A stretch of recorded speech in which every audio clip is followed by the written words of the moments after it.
understand a lot of what's going on. But as I did study it, and being, in my opinion, not a doctor, autoimmune disease type syndrome, it's very sad, and I knew nothing about it until I started studying it. So I think your awareness group here today, proclamations, getting it out, is definitely going to help a lot of people.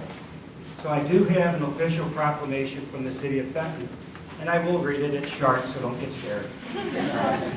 It says, whereas dysautonomia is a group of medical conditions that result in the malfunction of the autonomic nervous system, which is responsible for automatic bodily functions such as respiration, heart rate, blood pressure, digestion, temperature control, and more. Whereas some forms of dysautonomia are considered rare diseases, while other forms of dysautonomia are common. Dysautonomia impacts people of any age, gender, race, background, including many individuals living in Missouri. And whereas some forms of dysautonomia can be very disabling, while other forms of dysautonomia can result in death. And whereas increased awareness about dysautonomia will help patients get diagnosed and treated earlier, save lives, foster support for individuals and families coping with dysautonomia in our country. Now, therefore, I, Michael D. Polizzi, Mayor of the City of Fenton, do hereby proclaim October 2016 to be Dysautonomia Awareness Month. And basically, I sign the proclamation, we go to the state of Missouri, and it will be registered. So, thank you for inviting me.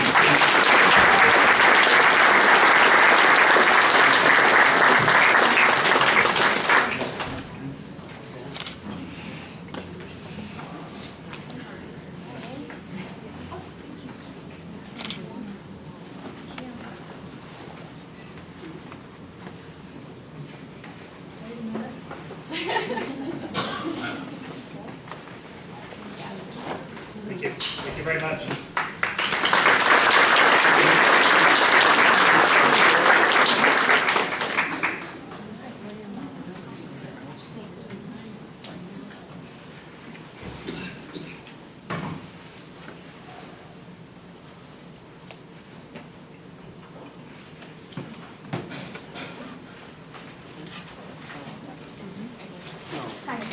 Okay, we're going to start with our first presentation here. Dr. Kinsella is board certified in internal medicine, neurology, neuromuscular medicine, electromyography, and autonomic disorders. He is a fellow of the American Academy of Neurology. He is a native St. Louisan who completed an internal medicine residency at St. John's Mercy in St. Louis, a neurology residency at Brown University in Providence, Rhode Island, and a neuromuscular EMG fellowship at Columbia University in New York. He has a special interest in neuromuscular disorders, EMG, and autonomic disorders. He is an adjunct professor of neurology at St. Louis University School of Medicine and is currently director of neurology and stroke at the Neurosciences Institute here at SSM Health St. Clair Hospital. Please help me welcome Dr. Lawrence Kinsella.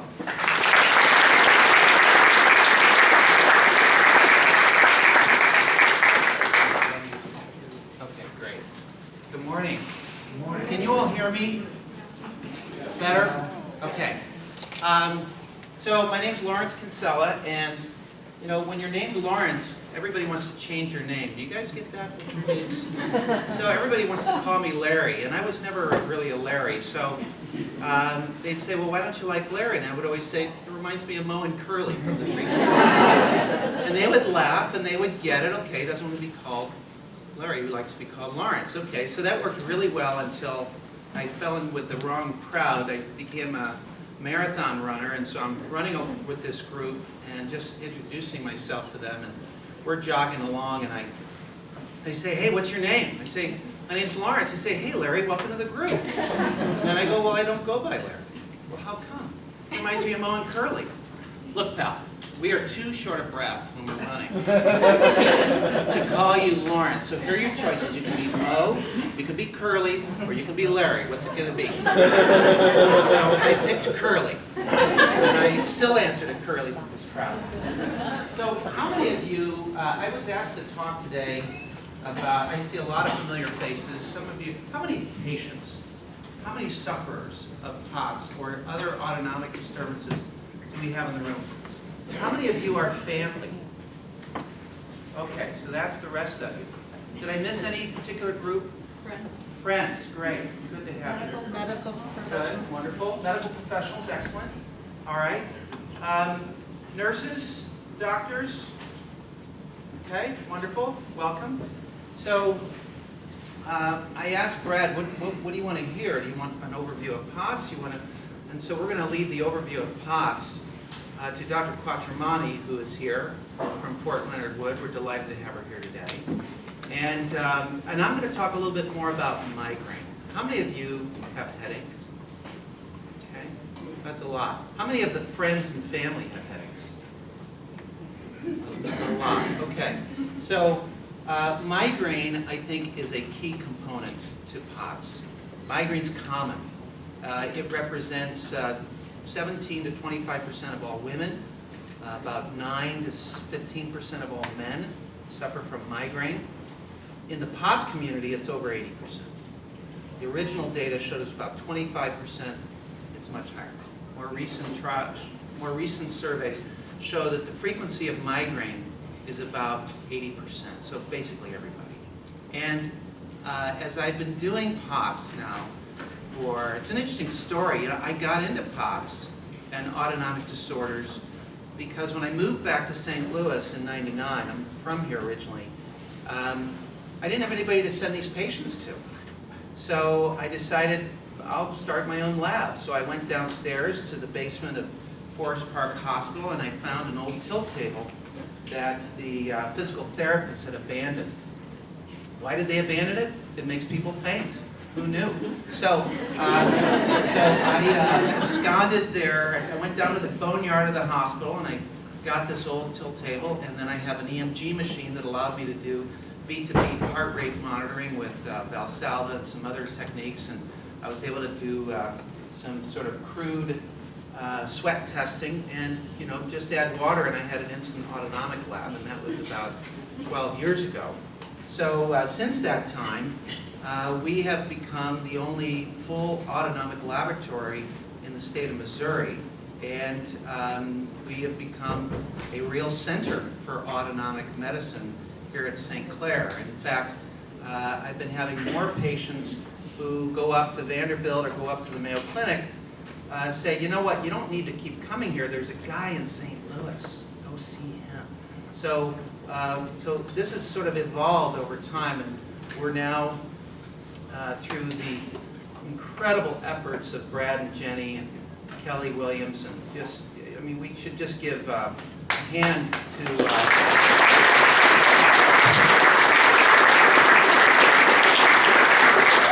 they have done so much for this POTS community. STL POTS, the Facebook page, the amount of data and information that's available on the website. Also a shout out to Dysautonomia International, and Lauren and her gang up in New York City have also been extremely supportive. And you all are the largest support group and one of the only support groups in the country. So you should feel very proud of, we have, has it been 4 years? 4 years. 3 years since we started this, and it still goes strong. So let's not delay any further. Let's talk a little bit about headache. I want to first share with you a patient story. This is a patient of mine, 44 years old. She gets dizziness and lightheadedness with standing, so a fairly typical story for patients with POTS. And she used to work 60 to 70 hours a week in retail management. In 2001, she spent 2.5 years in bed following heat exhaustion at the air show. Has anyone been to the air show in Chesterfield before? It's hot. I know exactly what she's talking about, but not 2.5 years in bed. But it was, so that's what happened, and she then developed intractable lightheadedness, fainting, migraine headaches, confusion. She had a history of panic attacks in childhood. So tilt testing showed the heart rate rise of over 30 beats per minute within 10 minutes of standing, so typical POTS. Autonomic testing was otherwise normal, also typical of POTS. Her norepinephrine levels were normal. She was stimulated going from laying down to standing up. Her adrenaline levels rise appropriately.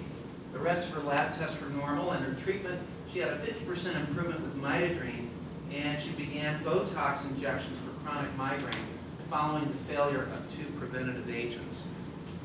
So after 3 years, she had a relapse and could no longer receive Botox. She lost her insurance, and her migraines, of course, worsened because we could no longer continue the Botox every 3 months.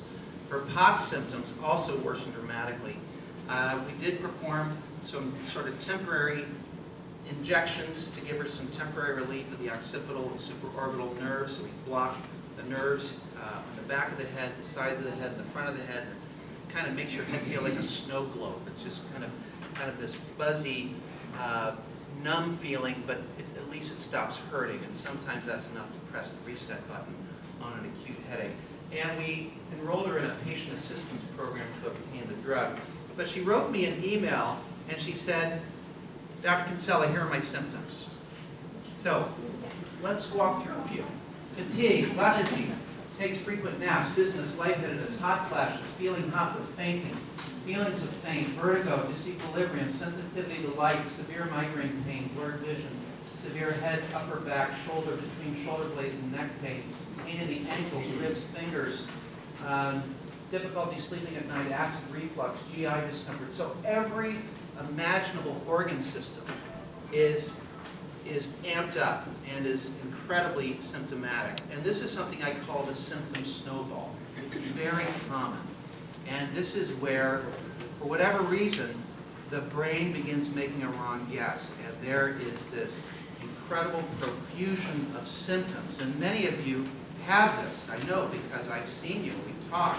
And the symptom snowball is when you have a list of symptoms as long as your arm, and it's overwhelming to you, it's overwhelming to your family, it's overwhelming to your doctors, right? And it's like, geez, people start to wonder, is this all in my head or is this real? What's going on? So these are typical of patients with POTS. They're also, I would submit to you, typical of patients with migraine.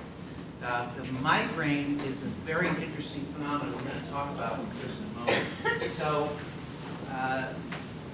let's move on to another slide. So I talked about migraine being common in POTS. This is one of the early reviews in 2007, suggesting about a 30% prevalence. And more recently, we have identified it being present in at least 80% of patients with POTS. So migraine is 4 or more pounding or throbbing headaches in your life with either nausea or light sensitivity. So based on that definition, how many of you have had migraine? 4 or more pounding or throbbing headaches in your life. Very common, very common. So the mnemonic that we use that I teach my residents is SULTANS, S-U-L-T-A-N-S, when you're making a diagnosis of migraine. S is severity, UL is unilateral, T is throbbing, and A, activity worsens a headache. You need 2 of those 4 to get a diagnosis of migraine. The N and the S, N is nausea, S is sensitivity to light or sound. You only need 1 of those 2. So a lot of people have this impression that, no, I don't have migraine because, I can work when I have a headache. I mean, it doesn't lay me out. And, everybody I've heard who had migraine can't, are non-functional. That isn't true. It doesn't have to be particularly severe. It can be a unilateral throbbing headache with a little bit of light sensitivity. And that's enough to make the diagnosis if you've had 4 or more of those in your life. So the diagnostic criteria for migraine with aura, so the aura is where we have some kind of neurologic phenomena associated with it. And that includes, most commonly, a visual disturbance, bright flashing lights, zigzag lines, lightning bolts. And, or it can be even more complex than that. They may have some numbness on their lip or in their hand. It may move slowly up the arm. And we call that the slow sensory march because it works its way up the hand, and sometimes it mimics TIA or stroke. And we have actually in the hospital right now a young woman who came in last night because she began developing this slow progression of numbness, and she thought she was having a stroke. And that slow progression is a tip-off that it's migraine and not stroke. A stroke, it's all at once. With migraine, it's this slow, steady march of symptoms, and I'll show you why that is here in just a moment. So this is a scan showing what happens in the brain during a migraine. There's a spread of cortical depression. It begins in the back of the head, not depression, but where it's as though someone takes the volume button and turns it down on the neuron, and it begins in the back of the brain, and then it slowly spreads at 3 millimeters per minute. This slow spreading wave of cortical depression beginning in the occipital cortex, burning its way forward. And if it just stays in the occipital lobe, that's where our vision part of our brain is, and you might just get a few flashes of light. But if it goes into the sensory brain, the parietal lobe, which is right next to the occipital lobe, you might get the numbness and tingling. And that's because it's moving at 3 millimeters a minute. That's why you start to get this slow, progressive sensory dysfunction that eventually makes it up to your lip and down the leg. So that's a very helpful symptom to help separate migraine, or TMA, transient migrainous attack, from TIA, transient ischemic attack. So here's that spreading wave of reduced blood flow shown on a PET scan. And I have a pointer here, don't I? So over here you can see that it starts here. This is a woman who is having a migraine while receiving a PET scan. And slowly she loses blood flow in the back of the brain, which goes along with this, as though someone turns the volume button on the neurons back here. And so it just slowly gets larger and larger. So if you have a part of the brain that isn't metabolically active, the blood flow to that part of the brain declines. So that's what you're seeing here. And it slowly worsens until the migraine is aborted. So that's why people with migraine get neurologic symptoms. So complicated migraine is what we call that. When the migraine leaves the occipital cortex and moves into other parts of the brain, we call that a complicated migraine because they're going to have other neurologic symptoms. TIA, vertigo is a common feature. How many of you have vertigo, spinning, dizziness? I know you're all lightheaded and dizzy when you stand, but anyone spin? Or we got some spinners? Okay. So that can also be a feature of migraine, as well as fainting. Fainting, dizziness, and lightheadedness are very common in patients who are migraine sufferers. So what can we do for this? So, things like Excedrin, perfectly good drug. The problem is we overdo it. When we have headache is one of the only pain disturbances we know that when we take something more than 2 days a week, we get a rebound headache. It actually makes the headache worse. So you hear nothing else this morning, please avoid abortive therapy. Abortive meaning something you're taking to get rid of your headache that you have right now. You can't take anything more than 2 days a week. Otherwise, you're going to rebound. And the other thing we rebound from, caffeine. Okay, caffeine is a big cause of rebound headache. So things that are helpful, Excedrin, perfectly good drug.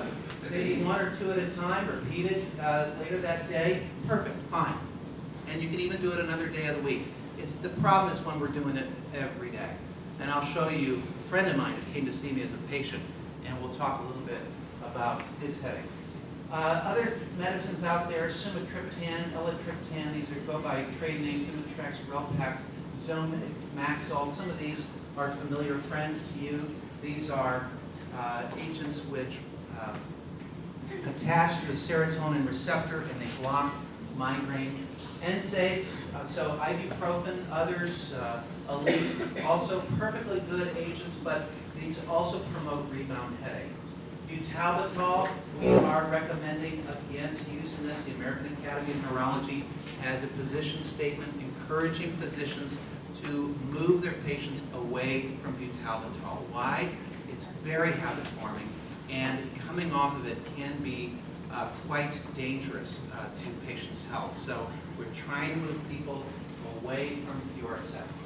We also don't recommend codeine because of its abuse potential, and as you know, we have a nationwide epidemic of opioid-associated death, and most of the heroin epidemic that we suffer from, most of those people started with pills that was prescribed to them lawfully, and eventually that just wasn't enough to control their pain, so many patients who have heroin addictions began as for pain management with opioids. So we got a lot of work to do. So the key is do not exceed 2 to 3 days of treatment per week to avoid rebound. Well, what do you do the other days? How do you block it? We'll talk about that. So we talked about triptans. Triptans have been a major advance in migraine therapy. They cause vasoconstriction, so they cause the blood vessel to constrict a little bit. They suppress the nausea and autonomic dysfunction associated with it. The sumatriptan, zolmitriptan, rizatriptan, they're all the same. They only differ in how long they last.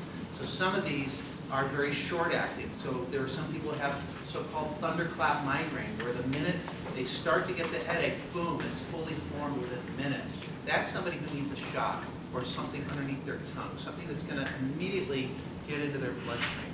There are other people who have a migraine that lasts, 8 to 12 hours, and so something that is immediate onset won't last, and they'll rebound. They'll wind up having a headache after the stuff wears off, so they need something longer acting, like Relpax or Ambien. So those are the main ways that your doctor is determining which one to use, is based on the duration of action and its onset of action. This is really the unmet need, migraine prophylaxis. How do we prevent you from having a migraine in the first place? We can do it in a variety of ways. All of us have a threshold for having a migraine. It doesn't matter who you are, our brains are just hardwired for migraine, and they're very common, more common in women than men. And, but all of us have a threshold. For you, it could just be a change in the weather. But for me, maybe if a person who doesn't typically get migraines, and maybe I've one too many glasses of wine and I wake up with a migraine in the morning, a typical hangover is a good example of what a migraine might feel like if you've never had one. So all of us have a threshold, and the lower your threshold, the more likely you are to have a migraine in the first place. And on the other side, we have these triggers, and once our trigger line gets above our threshold line, that's when we get a headache. So we want to reduce triggers, and we want to raise thresholds. So this is how we raise threshold. We give a medicine to try and make it harder for you to have a migraine in the first place, so that your typical triggers don't bring it on. But at the same time, we also have to take responsibility for managing our triggers. Stress, sleep deprivation. Obviously, we can't change the weather, but we can change our foods. And that is, anyone who's come to see me knows that if you've got migraine, we're talking about this wonderful book called Heal Your Headache, and how to change your diet as a way of managing your headaches. Here are a few of the medicines that we use to raise threshold. Beta blockers, propranolol. This is a very unusual go-to for two reasons. Number one, I could kill two birds with one stone if you have POTS, because it slows your heart rate down, which is one of the big symptoms, and it'll help prevent your migraine. And I'm a person who doesn't like to prescribe a lot of medicine, so if I can get a twofer from one single medicine, that's what I want to do. So that's why I often... Can you say that again? What medicine was that? Propranolol. Propranolol is this medicine right there. Propranolol, and it also comes in a long-acting form. Although I generally don't start at that long-acting form because it's a big dose. It takes a while to build up to that. But generally in my POTS folks, I'll start at 10 or 20 milligrams twice a day, wait until they're used to it, and then we'll go to a 60 milligram pill once a day. Anticonvulsants, Topamax, topiramate, was a Schedule C, now is a Schedule D. It's still an extremely effective migraine prevention strategy, but it's complicated in using in patients of childbearing age, and so it is no longer first line for me, but it's still a very helpful treatment.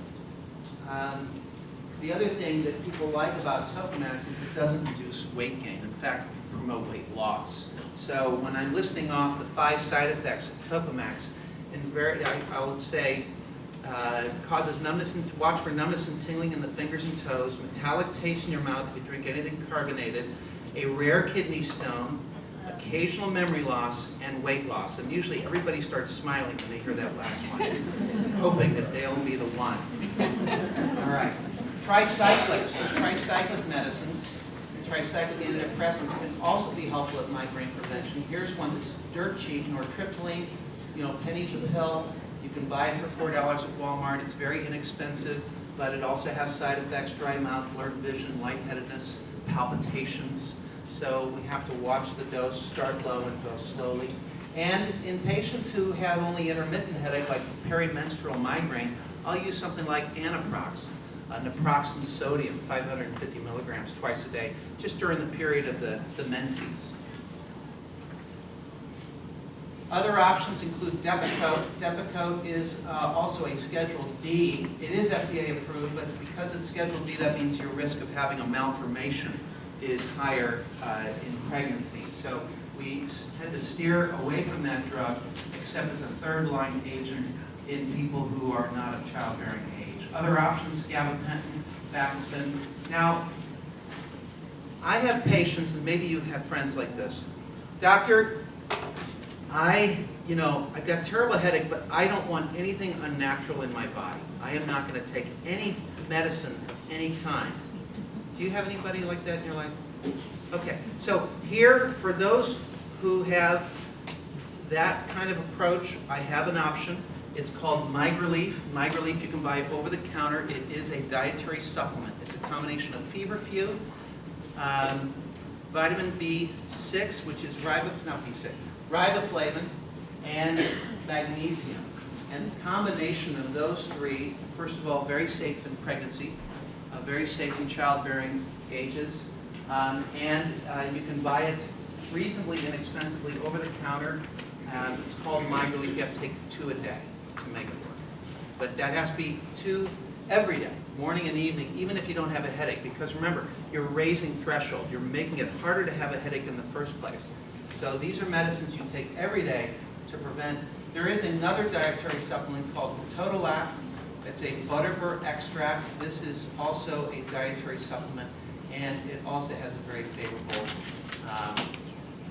classification for pregnancy. There are many other options, and you all may have your own favorites. How many of you have tried peppermint oil? A few of you. So that actually might be helpful. So you just rub it on your temples or rub it on the area that hurts, and you'll get this tingly sensation. And that does seem to help certain people. So that's certainly. Anybody tried the piercing on their inner aspect? Did it do anything for you? It worked, but it fell out. So. Fell out. Okay. Right. So yeah, I just haven't been very impressed with it. The number of my patients who've tried the piercing. I've had a couple people say, okay, before I go on to Botox, I'm going to try this piercing. I say, fine. Let me know how it works. I haven't had anyone come back and say, you know what? I don't need anything, Doc. I'm great. So I haven't seen that yet. For those of you who don't know what I'm talking about, which might be everybody, but you can do a piercing in this inner part of the ear. There's that little piece of cartilage, which is right dead center, and some people have thought that putting a bolt through there might give you some pain relief. It's not helpful. I'm sure it feels like it. All right. So chronic migraine, this is when your headaches are present more than 15 days a month. If you have headaches present 15 days a month, more than 15 days a month for at least 3 months, lasting at least 4 hours a day, and they meet migraine criteria, sultans, then you have chronic migraine. And these folks are more challenging. And we try at least 2 preventative agents. We get them to do the Heal Your Headache diet. If we can't, we also eliminate medication overuse, because that's always a complication. 80% of patients with chronic migraine already suffer from medication overuse headaches, so we've got to deal with that. And if they're still not responding, then we go on to Botox. And that has been a real game changer for us. Okay, so Botox, 155 units spread across the forehead and the shoulders, given every 3 months. It takes me 40 seconds to inject. It's very quick. but it has really helped a lot of patients. And the data was over 50% of patients get 50% better. Most of us in practice find that it's actually quite a bit better than that.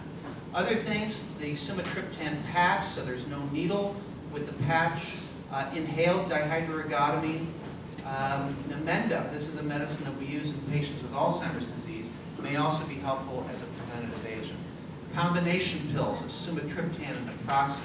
Occipital and supraorbital nerve stimulators. How many of you have seen the cephaly, the little band that you wear around the head? Maybe you've seen people, you look a little bit like Uhura from Star Trek when you wear this.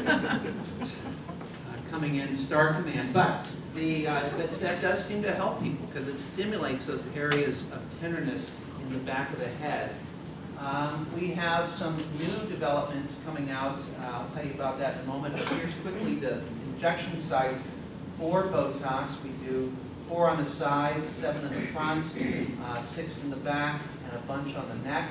It takes us about 40 seconds to do that. 70% of patients experience at least 50% relief after 3 sets of injections. And I tell people we may have to do up to 3 sets of injections before you get the full response that you're looking for. How are we doing on time? Good, okay. So, breaking news, immunotherapy for migraine. There is now, it's in phase 3 trial, so it's not FDA approved yet, but there is going to be an immunotherapy where using an antibody, we can block one of the receptors that seems to drive migraine called CGRP, calcitonin gene-related peptide. And there are several candidate drugs. The results look very promising. If we don't run into problems with too many side effects, we should see this on the market, I hope, in the next 18 months. So here's that book. It's called Heal Your Headache. Punch it into Amazon on your phone. If you have Amazon Prime, you can buy it for less than $1 because there's no shipping if you have Amazon Prime. But buy the used version. You can actually even find them as low as a penny. Buy copies for yourself and your family and educate each other about the importance of dietary management. That what we put in our mouths makes a big difference in terms of triggering our headaches. And the biggies are caffeine, chocolate, alcohol, estrogens, aspartame, citrus, bananas, nuts, hard cheeses, processed meats. I know, everything I love. Right? Vinegar, it's all on there. So if you look, though, in that book, they have a whole appendix of recipes and things to make this work. So instead of focusing on what I can't have, focus on what I can have and all the good stuff that is still on this dietary plan. And this has just been a major reboot for a lot of my patients. And they've been able to get off their meds. And they've been able to manage their headaches better. The book is also great because when you read this book, you feel like you're reading your autobiography. It's like, check this box. Yeah, I got that, I got this, I got that. And so it gives buy-in because he describes exactly all these symptoms that you're experiencing. So, transform migraine. So sometimes people have such severe headache, it simply doesn't go away. And in those instances, we have to do some other strategies. Sometimes we admit them. Sometimes we put them in the hospital and we do IV medications. We've done what we call Raskin protocol, DHE, metoclopramide. I now put this into, I put 3 milligrams into a liter of saline. I run it in over a day, and we'll repeat that for 3 days or so. Sometimes we use steroids to help abort the headache. So, here's a 37-year-old man with lifelong migraine who developed 6 weeks of unremitting headache. It's bitemporal, so on the sides, throbbing, pounding. 3 to a 7 out of 10, so 10 out of 10 is like having your foot in a fire. 3 to a 7 is, obviously, 3 is, you can almost ignore it. 7, you cannot ignore it. That is getting in your way. And it's present when he wakes up in the morning. The minute he wakes up, he's got this severe headache. It's relieved with Excedrin migraine. He has no visual disturbances, or he doesn't get the flashes of light, or nausea, or photophobia. So none of the classic features that we described for typical migraine. He was on 3 months of cyclosporin. This is actually a friend of mine. When he was in the 6th grade, he lost all of his hair. And he was placed on steroids and his hair grew back. But then in his 30s, it came back again and he lost all his hair again. So his physician put him on an immunosuppressant called cyclosporin. And his concern was, is it my cyclosporin that's doing this? His exam was entirely normal. So, what do you think this is? What do you think is the cause? Don't look ahead at the slides. Look up at this slide. I'm watching. Anybody? Any ideas? Does he drink every night? He does not drink every night. Good question. Caffeine. Caffeine? Yes. Medications? So medications. Would you like to know how many Excedrin he was taking every day? 35. 35 Excedrin every day.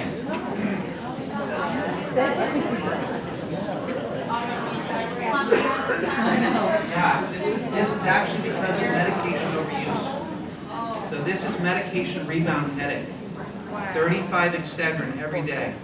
So a little education, and he was able to get completely off those meds. He went through withdrawal. The withdrawal wasn't fun. If you have a big caffeine, I won't call it an addiction, a habit. If you have a big caffeine habit, you're looking at a 3-day rebound headache. It's about 3 days. But if it's something like ibuprofen, that is a 3-week withdrawal period. Okay? So, medication overuse headache, the prevalence is 1 to 2%. It often presents as a morning headache. Why? It's like a hangover. All that med that you took the day before, it's all worn off. And now you're rebounding. And so then you got to start the whole process up over again. Also happens with coffee. If you don't feel quite right until you've had your morning Joe, because your head's kind of fuzzy and you're probably dealing with a little withdrawal phenomenon yourself. So chronic daily headaches more than 15 days a month. Simple analgesics. If you're taking more than 15 days a month of a simple analgesic like Tylenol or combination medicines, it only takes 10 days a month to induce rebound. So that's basically 2 to 3 days per week to induce rebound headache with combination NSAIDs, particularly medicines like Excedrin. That is a combination pill.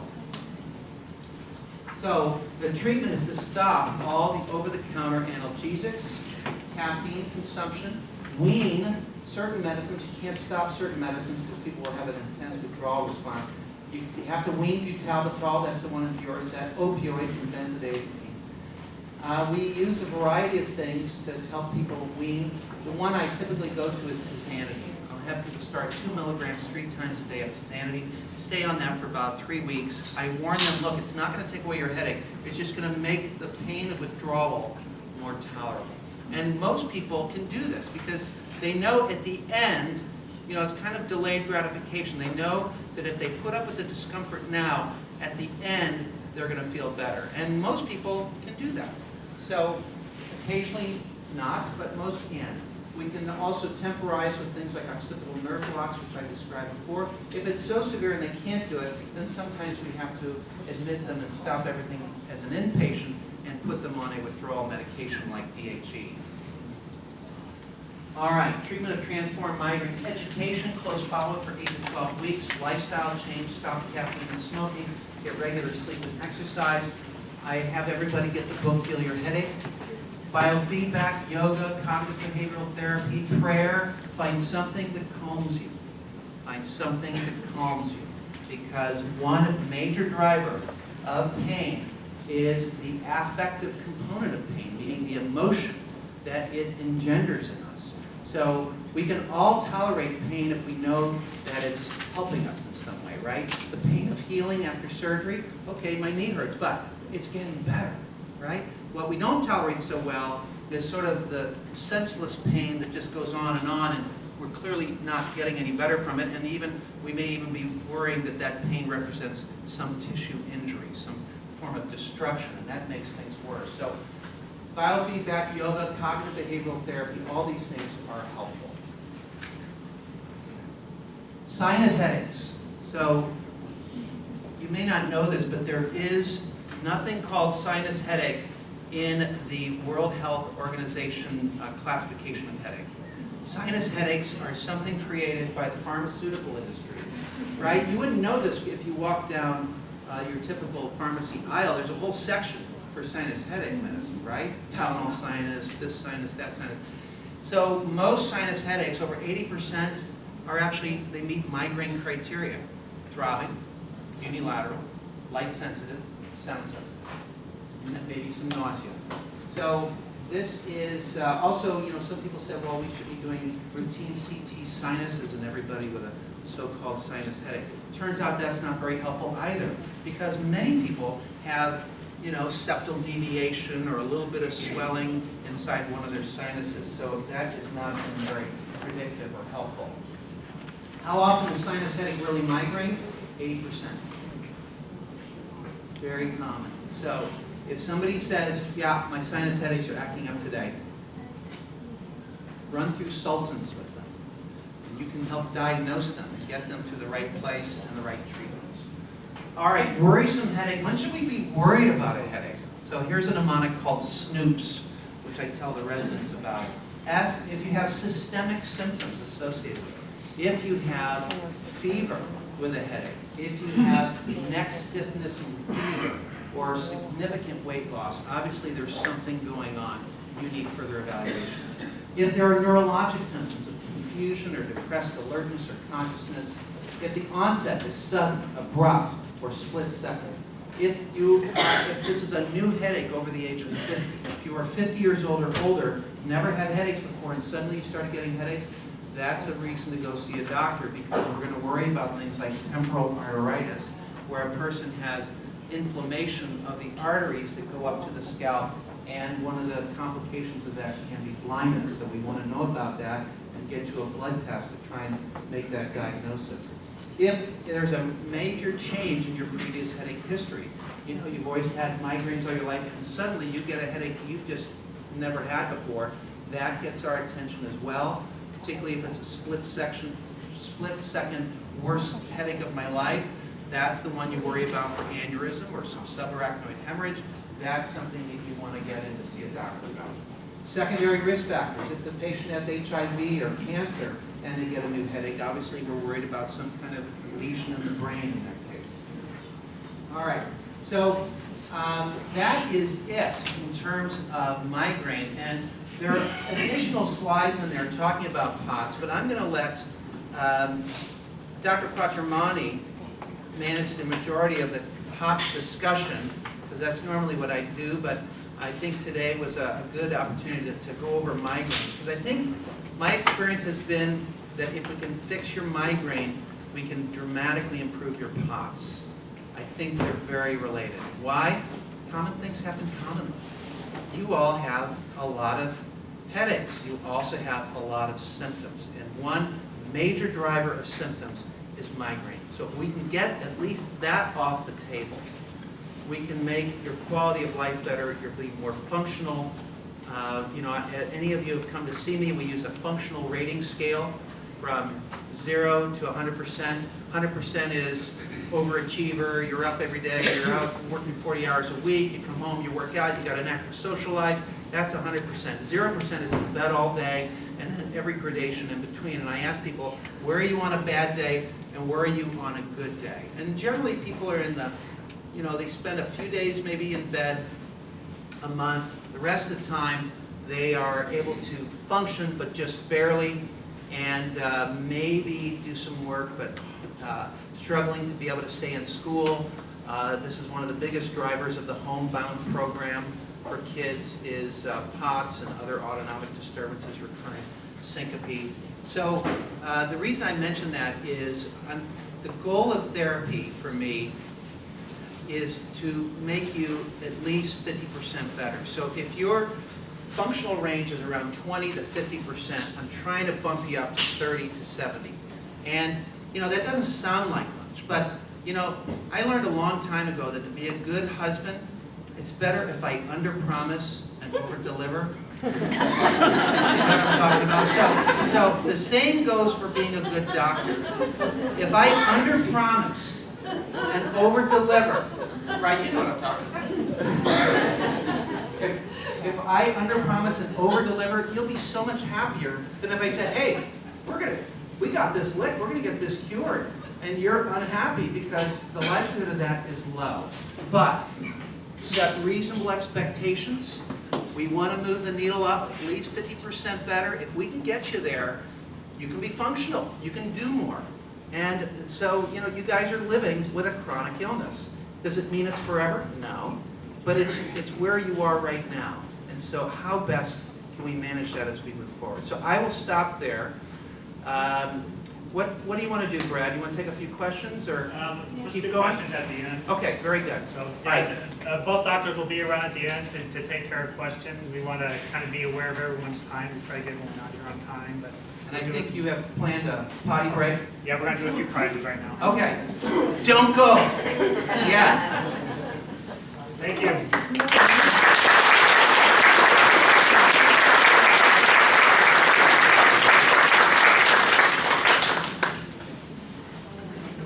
Okay, we're going to do a few prizes here. So we'll do a few prizes, and we'll take a break, and then we'll start again here.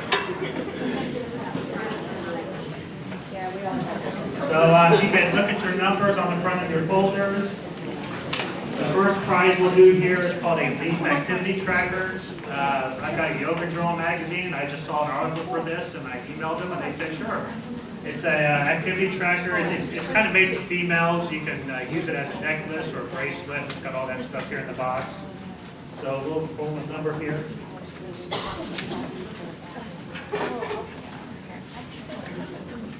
Number 45.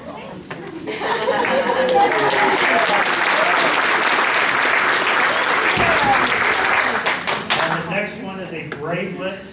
Geneva got that for us. And the number is 49.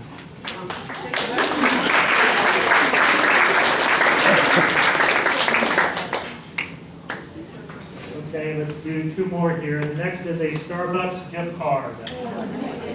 Just talk about caffeine. 29. I think 29, the folder's still out there. So anybody 29? Going once, twice? 87. 87. I think they're here.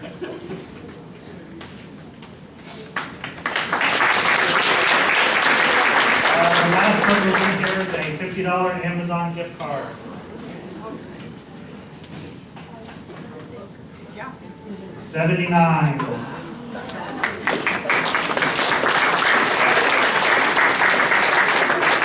Okay, it's right at 10:20, so we'll take a 10-minute break and we'll start it again at 10:30. Thank you.